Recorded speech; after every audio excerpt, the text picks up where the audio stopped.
All right, so we've seen how the state gets generated from the reducer, and it flows all the way down to the component for rendering, right? So let's focus now on how that state might change. Actually, no, the state never changes, right? The reducer, what it does is it just calculates the next state, right? The previous state stays the same, so we're not modifying the state. That's also considered to be a good practice, right? Because in a model view controller, right, we're always concerned on what the current state of the application is and how the state of the application changes, and we create all these APIs for modifying that state, right? Who's responsible for modifying that state? Here, we never actually modify the state. It always stays in a history. We just generate the new state, okay? So there's less concern on manipulating the state, right? And as opposed to maintaining several versions of that state. So let's look at events that might change this. That would generate the next state in the application. Let's see. All right, so events obviously would have to be generated by somebody, either by clicking or dragging or somehow interacting with the user, with the application. Sorry. So let's do this by providing a button that would generate a new event. Okay, so let's copy that. So let's go to our component, and in our hello component here, let's make this. Let's see. Let's put a div here, and so here we have our hello, and down below that, let's add a button. Okay. All right. So the button is going to generate an event.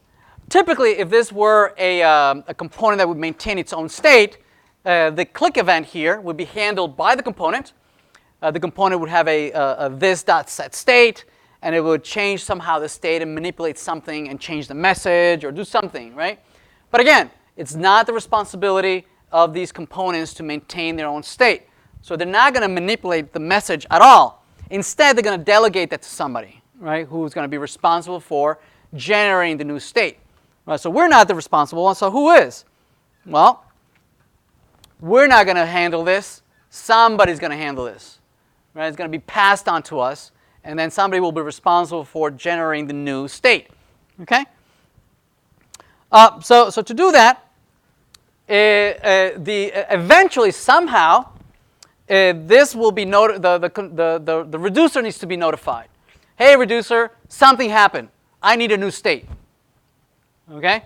Well, in that case, the reducer needs to be just a little bit more sophisticated here. Yes? Instead of generating always the same static state, it needs to be able to generate one state or another state, or somehow decide what to generate. Okay? So typically, that will be based on some logic here, right? Based on something that the reducer needs to be notified of. Right? So what the reducer receives as a function, as part of this plumbing, right? It receives two things. It receives the previous state, the first argument. Okay, so you can look at where you are now. Okay, and it also receives some action, something that tells it that something happened and what happened. Right? Together, the reducer needs to make a decision and say, well, here's where I am. This is what happened. Then it should have logic here to know where it should go next. Okay? Very much like a state diagram, right? Where you might have multiple diagrams in a finite state machine, and that you're in a particular state, and you have multiple actions that are leaving that state. Depending on what action happened, you transition from one state to another state. Yes? So basically, that's what a reducer is, right? It's the implementation of a finite state machine, right? That depending on what actions you have and some parameters, decides what the next state should be. Okay? All right, so how do we do this? So everything's going to be driven by this action. Right? This action has to have at least one single attribute, one single property, called the type property. That's the only required property of the action object. Right? This is a JSON object that gets passed in. It's required to have at least one single attribute, and it has to be called type. Right? Based on that type, we can make all sorts of decisions. Right? We can have here a switch that says the action type, based on the action type, we will do certain things. Right? What we can do is that by default, we could just return this. We can say, if I don't know what the type is, or the type is wrong, I don't know what it is, I'll just return this default state. Right? So this is basically what we have currently. Right? This is basically exactly what we have so far. Right? So if we go back, we still have world, right? And I can still change this to be something else.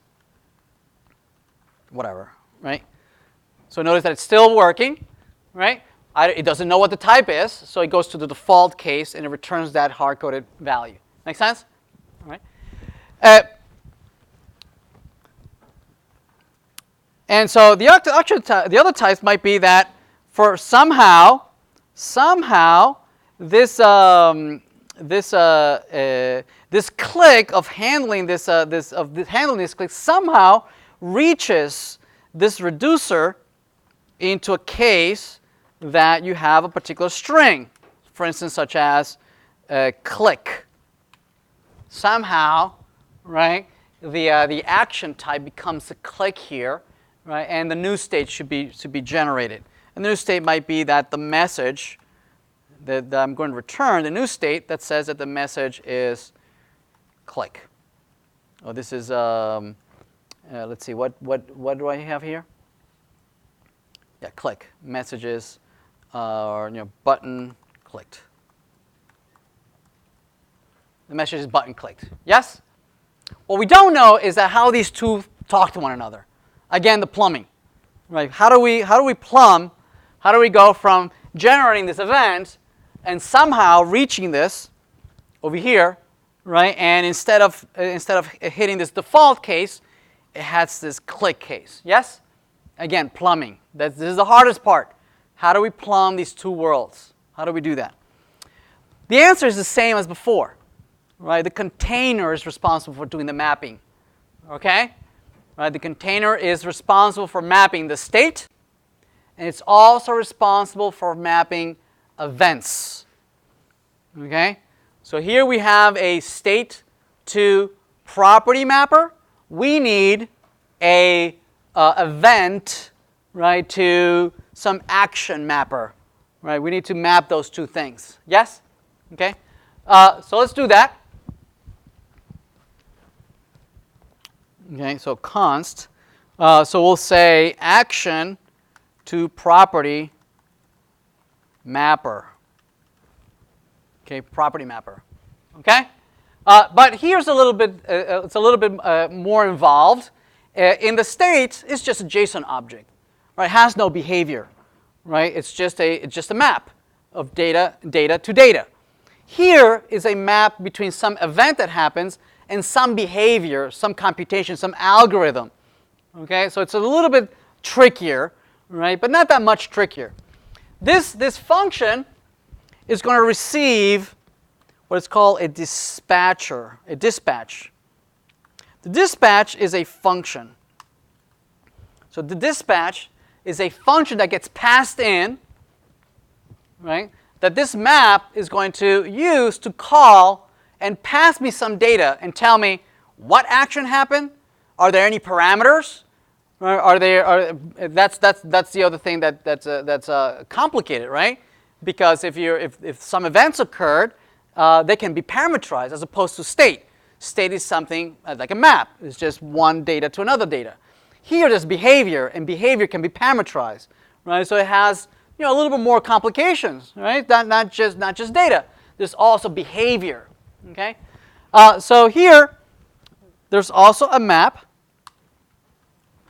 This also needs to return a map. This needs to return a map. In both cases, in the state to property mapper and in the action to property mapper, in both cases, the key is the property. All right. Whereas on the right-hand side is the redux world. Right, so same thing here. What is the property that we're trying to map? This property, right? The handle click. These are the two properties, right? See that? Message and handle click. So here we have handle click. What does that map to? Well, what is it? It's a function, right? That's going to be invoked. See that? It's going to be invoked. So this must be a function. Must be a function, right? What should the function do? Right, the body of that function, when it gets invoked, it's going to notify the reducer. Okay, hey reducer, something happened. Okay, something happened. What happened? The dispatch takes a JSON object that configures so that we can tell reducer what happened. Okay, this object right here, that object right here is exactly this object right here. Okay? That object is this action. Identical. That's what's going to be passed in. So what are we going to pass? A type in there. See that? That's going to have to be equal to click. So we're going to pass in type click. Okay? Right? And that's what's going to trigger this action.type click. It's going to generate this brand new state. Make sense? Okay? Again, plumbing. This is all plumbing. And one last thing is that just like we did the state to property mapper so that it could be connected to the component, same thing. We need to take this mapper of action to property mapper. It has to be the second argument to the connect function in that order. The first one is the state mapper. The second one is the action mapper. Okay? Just like in the reducer, the first argument here is the state, and the second argument is the action in that order. All right? No injection here, no inversion of control. It's just straight functions. Okay? All right, let's try it out. Let's see if we broke it. So we click on click. Notice that it generates and it changes the state of the application, right? Hello, button clicked. See that? Everybody okay? Everybody still with me? All right. Again, this is just plumbing. All right. We'll do lots and lots of plumbing so that you can get used to this, right? And in the assignment, you'll have plenty of chances to do your own plumbing. And it's the hardest part. Right? Once you plumb it, it becomes so much easier. All right, so that was just, we had the click and we were wondering, right, how do we connect it? And it was the actions in the dispatcher. We had the handle of the click event, and then we had the dispatcher to property mapper. So there it is. So we went all the way back. What about parameters? What about I want to pass some arguments, right? The clicks might want to pass some parameterized data across the pond here. So how do we do that? So let's add another button. Here in the hello component that might say, copy. It's a little more specific. Notice that the first handle click was very generic. It wasn't passing any arguments, right? It wasn't parameterized. But oftentimes you want to pass some parameter, right? So how do we handle that? So here, same thing. It's a function that's going to be called. Again, I'm not going to handle I'm not going to handle my own state. Instead, I'm going to delegate that. Wait a minute. I think I need more here. Copy. Paste. There we go. I'm not going to handle my own state. Instead, it's going to be delegated by someone else. Somebody's going to pass all this to me. Right? Somebody's setting up my environment. And that means that the container is going to have two mappings. Yes? See that when you set up the plumbing, right? You just add to it. Right? There's not much more plumbing to do. So meaning here's the map. Here's the set map. So that's the name of the property. Yes? And that matches to what? It's a function. But now this function takes an argument. Right? That function takes now an argument. right? There it is. So I need to pass in. What is that? So set message, and this is the message, maybe, right? And this returns, this is we're going to return an object that has a dispatch, just like before. That's going to generate some type. We can call it whatever we want. Maybe set message. Set message. Okay. That means that the reducer is going to have another case here, right? That's that if it receives set message, oops, it should return another object where the message is what? What should that message be? Right? Somehow the message is here. See that? The message is there. We need to somehow pass it into the reducer. Yes? So we can do that, right? We can add to the action object, we can add it. The message is just that message. Right, so that's a name that's going to be as part of the action, but its value, it's this argument. Yes? Okay? Notice that message is just one argument, one parameter, so I don't really need this parentheses. Okay, I don't need it, it's optional. All right, excellent. So here, where is the message? It's in the action. It's in the action.message. Yes? Everybody good? All right. So now if we go back and re-render the component, if we click on this, it comes back to the button click, or if we click on Alice, it just renders Alice. Make sense? So our original, this is the static, right? The static state. This is the hard-coded state, right?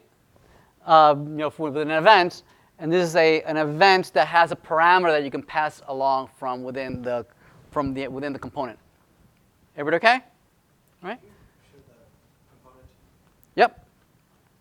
So the component has two buttons, right? One sending the just a plain old handle click, right? That gets mapped to click, and it generates the state for click. And the other one is just another state, right? That generates a new state with the name, the message from that gets passed in from here. Everybody okay? Right? Awesome. This was the simplest of components, right? Of a trivial example. Let's look at one that's slightly more challenging. All right, let's do that next.